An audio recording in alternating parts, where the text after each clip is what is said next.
Komisi 2 DPRD Banjarmasin menggelar rapat dengar pendapat dengan Badan Pengelolaan Keuangan Pendapatan Wan Aset Daerah Banjarmasin di ruang rapat Komisi 2 Gedung DPRD Banjarmasin tengah hari Kamis 2 Januari 2025.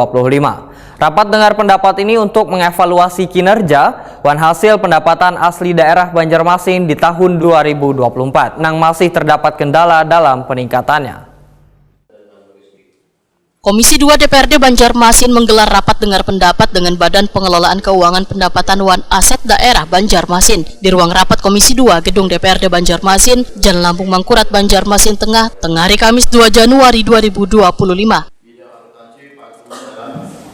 Ini pagunya adalah 9 miliar. Ketua Komisi 2 DPRD Banjarmasin Faisal Haryadi Wahtakwani Prima TV memadahkan rapat dengar pendapat ini untuk mengevaluasi kinerja wan hasil pendapatan asli daerah Banjarmasin di tahun 2024 yang masih terdapat kendala dalam peningkatannya.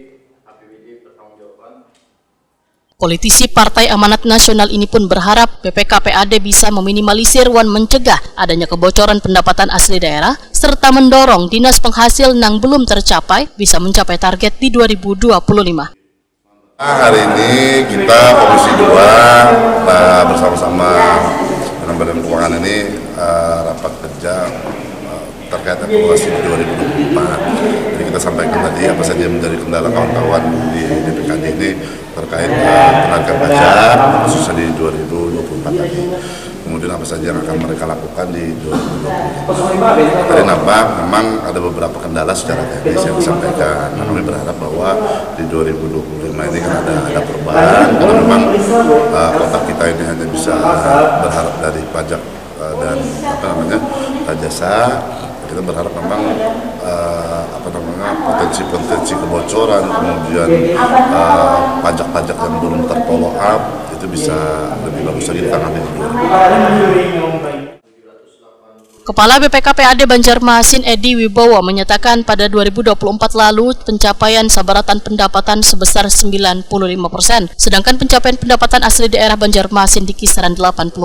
Namun secara keseluruhan nilai pendapatan di tahun 2023 hingga 2024 mengalami kenaikan sekitar 12%. Kemudian alhamdulillah di tahun 2024 semua pelaksanaan kegiatan dapat berjalan dengan lancar, baik tanpa ada masalah yang besar seperti kejadian di tahun 2023. Kemudian kita masih ada silpa sekitar 82,5 miliar. Nah, kemudian di tahun 2025 kegiatannya terkait dengan ada mata pajak baru kan, opsen. Nah, ini opsen pajak itu adalah bagian daripada PKB dan BBNKB yang diserahkan provinsi. Itu kita jelaskan, karena itu kita menunggu dari provinsi. Karena kan adanya di leading sector di provinsi, yang kita selalu berkoordinasi ke provinsi, teknisnya seperti apa untuk tahun depan. Kemudian untuk capaian tahun 2025, ya memang ada kenaikan, karena opsen itu dulu adalah bagi hasil dari provinsi. Nah, sekarang diserahkan sebagai bagian dari pajak daerah.